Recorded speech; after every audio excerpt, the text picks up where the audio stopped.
Hello दोस्तों, स्वागत है आपको मेरे चैनल भोजपुरी लोकगीत सीमा देवी। आज मैं आपको एक गुरहथी गीत सुनाने जा रहे हैं।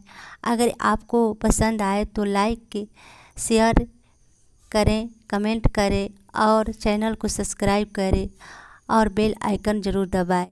भसुर तनी है ने आवा हो, बरनेत वाला बात हो के दो।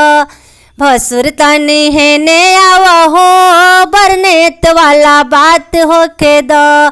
बरनेत वाला बात हो के दो, बरनेत वाला बात हो के दो। बरनेत वाला बात हो के दो, बरनेत वाला बात हो के दो।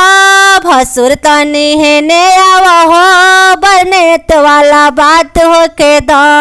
भसुर तनी है ने आवा हो, बरनेत वाला बात हो के दो। वादा करके सोना के हरवा पीतर ला के चढ़वला हो। वादा करके सोने के हरवा पीतर ला के चढ़वला हो। पीतर ला के चढ़वला हो। पीतर चढ़ा के सब लोग के दिखावला, सोना के तू बटवला हो। पीतर चढ़ा के सब लोग के दिखावला, सोना के तू बटवला हो।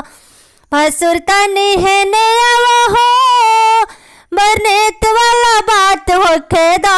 भसुर तनी है ने आवा हो, बरनेत वाला बात हो के दो। सुना ए भसुरा 9 लाख तिलकवा, पापा से हमारा गिनवला हो। सुना ए भसुरा 9 लाख तिलकवा, पापा से हमारा गिनवला हो। कितना धोखाबाजी भसुरा मंडप में हमारा कैला हो।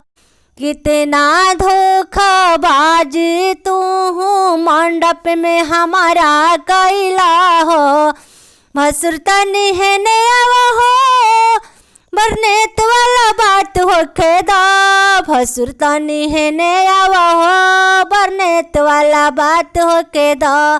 भसुर तनी है ने आवा हो, बरनेत वाला बात हो के दो। भसुर तनी है ने आवा हो, बरनेत वाला बात हो के दो।